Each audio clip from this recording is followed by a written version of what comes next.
Hi, I'm Mike Beliveau, and today I'm here at the West Shore Sportsmen's Association. Beautiful crisp fall day. And we're going to be looking at a couple of revolvers from the 19th century that I think are pretty neat. These are the Remington Belt Model revolvers. And what makes them special is they were built on a frame that was specifically sized for .36 caliber revolvers. And they were available, not uniquely but unusually, in both a single and a double action version. And I'm lucky enough to own examples of each of them, though today we're only going to be shooting the single action version because I've yet to find a double action version that was fully functional. There may be some out there, but I've never run across one. So today's going to be single action shooting only, but we're going to talk about the history of both the double action and the single action Remington Belt models, and let's get to it. Okay, this belt model, single action, it loads like any conventional cap and ball single action. It's a .36 caliber. I'm going to load it with 20 grains of 3FG Swiss. Now these chambers are actually pretty roomy. I could probably load with a round ball 30 or even 35 grains, but I'm going to stick to 20.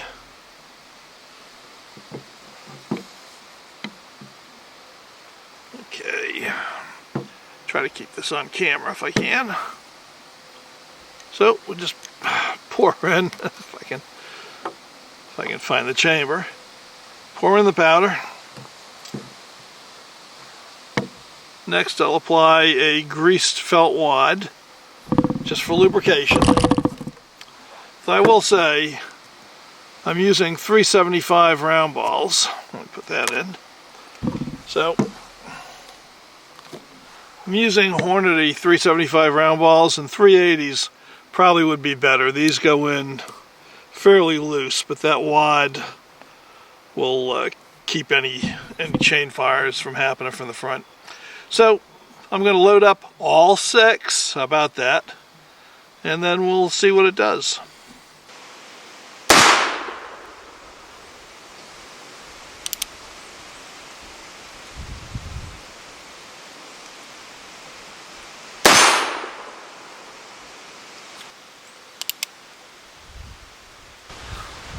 Well, I came here with a plan today. And like a lot of plans, that one did not survive its first contact with reality. So part of the plan was to do a shooting demonstration with the single action version of the Remington Belt Model. That's not going to happen. Now I detail stripped the gun, cleaned it, checked everything out. Action works very well. Rifling's good. Nipples seem pretty good, so I thought we were good to go. But as it turns out, the nipples really are not good. They're too worn. So they're falling off on recoil, and I've got one that's worn too short for the hammer to pop the cap. In fact, I'm going to have to pull that load when I get home. And trying to pull it here, punctured my thumb and lost a usable amount of blood, which is why, boys and girls, it's a good idea to have a first aid kit in your truck at all times. And if you do a lot of shooting, a trauma kit, which I do have. So anyhow, what we're going to do today is we'll cover the history, and I'll pack this gun up and send it to David Stavlow at Lodgewood Manufacturing and have new nipples put on, and also the loading lever was falling down with every shot, so I'm going to have him probably put a new catch on there. It looks like the catch was one that somebody brazed on at some point, and I'm going to ask him to make a more robust catch, maybe replace the spring in there. So it's got a little bit of work to do before it's ready for prime time, but when it is ready, we'll do a shooting demonstration. In the meantime, we'll just talk about the history. And this ground's a little bit slopey, so I'm using this. I don't know how many of you are old enough to remember Gene Barry playing Bat Masterson on TV, but it was a fantastic Western. When I was a kid, I loved it tremendously. And now I get to be Bat Masterson myself. What a lucky dog. to be honest with you, it's not as much fun as it looked like on TV. So, the other thing that might impact us, I'll find out when I edit it, is the wind is blowing about 15 miles an hour, which may make it too windy for the microphone. I don't know. So today might end up being a total bust. We'll just have to see. At any rate, let's talk about Remington Belt Model revolvers. You know, Colt basically made the Dragoon size frame, the Navy size frame, and the pocket size frame. And they did a lot of work making different guns fit on that. I mean, for instance, the Navy frame, with a little bit of work on the cylinder and a rebate cut in the frame, became the 1860 Army 44 caliber frame. The pocket model frame, with similar work, went from a 31 to a 36 and became the pocket Navy. So, you know, Colt really had two frames that they used heavily during their cap and ball era. Remington, on the other hand, had a somewhat wider variety of frames. They had a large frame size that they used for both the Army and the Navy. And in the Navy 36, that made for a very heavy gun. And I have actually a cartridge conversion of the Navy 36, and it's a fairly weighty gun. And they also made smaller versions in the police size frame, which is one of my absolute favorites. And then the pocket model frame, which is smaller still. But they had another frame size, and personally I think of that as the Goldilocks frame if you're going to shoot 36 caliber, because it's just right, and that's the belt model. So whereas the Army frame in a 36 for the Navy is too big, and the police frame, while it makes a really nice hideout gun, is a little bit on the small side.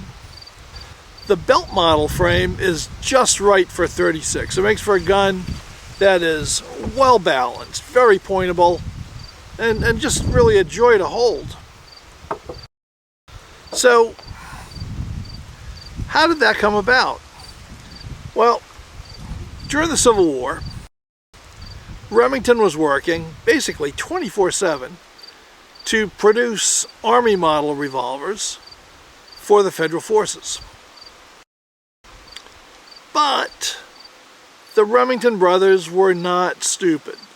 I mean, they knew the war wasn't going to last forever, and that the civilian marketplace would be where the action was after the war.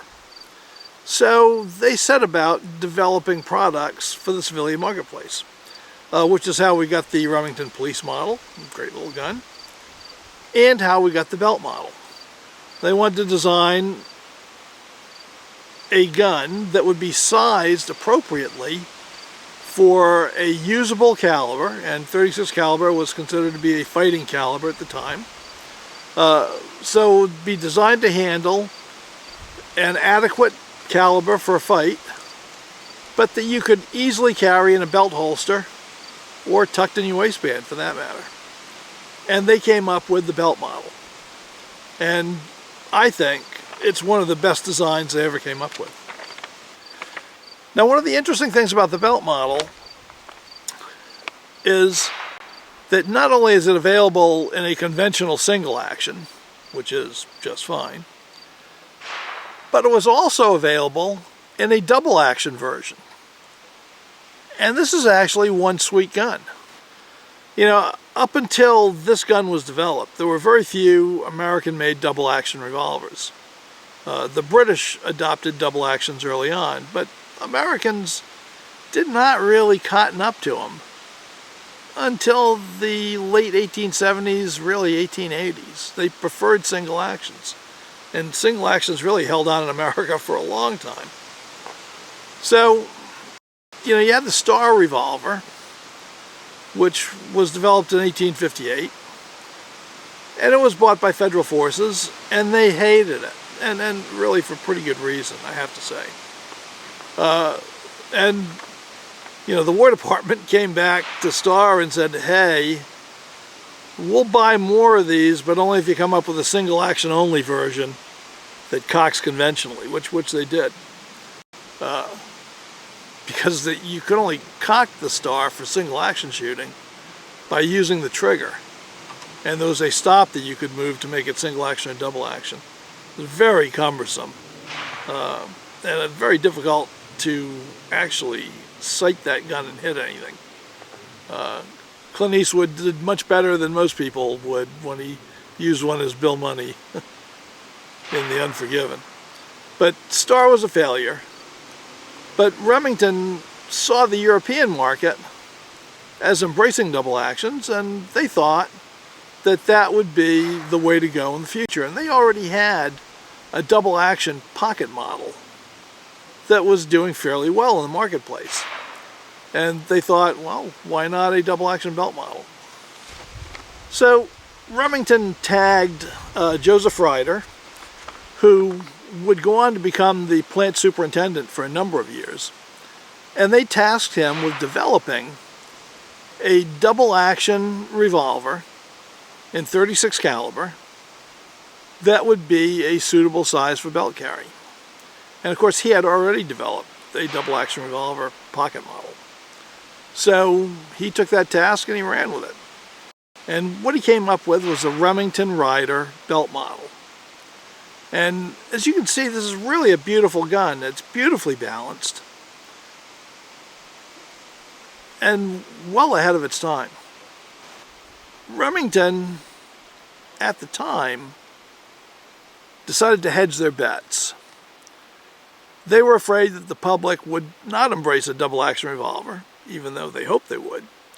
So they also designed a single-action version of the belt model on their standard Remington action, just everything scaled down to belt model frame size. And that came out at the same time as the double action model. So in 1863, pardon me, both of these guns premiered. And they stayed in the inventory until really they were replaced by cartridge arms. So the production went on until 1873. And about 3,000 of each of them were made, which is not really very many, so it's quite a rare gun. And the reason for that was because of the war. So Remington really could not stop the line from making new model Army revolvers, which were their bread and butter, to make these, but they did eke out a few of them. The ones I have are both early models that were made in 1863. Quite a few of them were made in 1865. And a lot of them were made to be converted to cartridge right off the bat. So they were made in the late 1860s, like 1869, 1870, 1873, and they were made in a cartridge version. At any rate, they were made with the two-piece cylinders to fire rimfire cartridges, 38 rimfire, and usually they came equipped with both a cap and ball cylinder and with a rimfire cylinder. The cap and ball cylinders have largely disappeared, so you can find a lot of these in rimfire. Finding them in cap and ball is more difficult, but more desirable. They're worth more if you find them in cap and ball instead of in 38 rimfire. So they couldn't make them in any great volume during the war. You might wonder, well, after the war ended, why didn't they go, beat to the wall and turn these things out for the civilian marketplace? And the reason is really pretty simple. The civilian marketplace for weaponry, for new weapons, virtually disappeared after the Civil War, because the market was flooded with cheap surplus weapons. So for most companies, their major competition was themselves. Their earlier models that had been sold to the Army or the Navy were now staring them in the face for pennies on the dollar. And it made it very difficult for them to sell new guns. Particularly cap and ball guns, because cartridges were already coming out. Smith & Wesson had the Smith & Wesson American out soon after the war, and they had already had small bore cartridge guns, but they put out their 44 caliber Smith & Wesson American, and that was dominating the self-defense market at the time. So because of that, production was almost non-existent on these guns after the war. As I said, those that were mostly made as cartridge conversions. And therefore they're very hard to find. Now, the double action version, and the reason we're not shooting the double action version is because on my double action gun, when I got it, which I bought it over the internet, it would only function reliably in double action mode. It would not lock up in single action mode, which is not good. But it shot smooth as silk in double action mode. But I never did a video on it because I kept trying to get it repaired so it would fire properly in single and double action mode. And I sent it to a number of specialist gunsmiths, gunsmiths that work on 19th century revolvers and that are the top of their profession. And none of them would work on it. They all opened it up and checked it out, and they all told me that it was way too worn to do anything with. They'd have to manufacture all the parts from scratch, including the cylinder, and it just was not worth it to look for one that worked. And, you know, I actually checked out 3 of them, and of the ones that I have checked out, I've yet to find a double action that's working, fully functional. So I got to conclude that that lock work was probably kind of delicate. And I'll tell you, it is wild when you open it up. It is, though it looks a lot like the single action, it is completely different from the single action when you open it up. And it is really weird to work on. I mean, it's weird to disassemble. It's hard to get back together. It's a trip. So that probably contributed to its lack of great success as well, which is unfortunate because, as I said, mine, when it worked in double action mode, because after a while I wore it out of double action mode too, it was very smooth. It was on a par with a Colt 1877 Lightning. You know, just a very good double action gun, I've got to say. But the single action is a conventional single action, and the action's great. Like I say, I'm going to have to send mine in to get the nipples done, but and it's a great size. So the main reason that didn't sell is because just nobody was buying cap and ball guns at the time. Not if they could buy, you know, they weren't going to buy this belt model for $12 or $16 if they could buy a used Remington New Model Army in good condition for $350, and that's about what they were going for. So that put Remington into a quandary. In fact, in the post-war years, Remington very nearly went bankrupt. And what actually saved them was another Joseph Ryder contribution, which was the rolling block rifle. And that ended up being Remington's bread and butter for most of you know, the last 40 years of the 19th century. And it saved them from going under big time. So these guns never saw much action. It's doubtful that any of them saw any action during the war, though they could have from private purchase.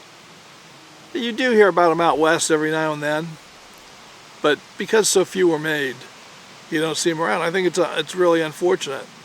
And it's mostly unfortunate that they don't have a replica made of these things, because I think they would sell like hotcakes. They are perfect for 36 caliber shooting. So I wish I had more to give you on the belt models. I mean, I really had quite a shooting program planned for them, but as I said, sometimes you eat the bear, sometimes the bear eats you. So today, Ursus Major is biting my gluteus maximus. But I promise I'll bring this gun back at some point when it's in runnable condition, and we'll see what it can do. Until then, I'll see you soon. Bye.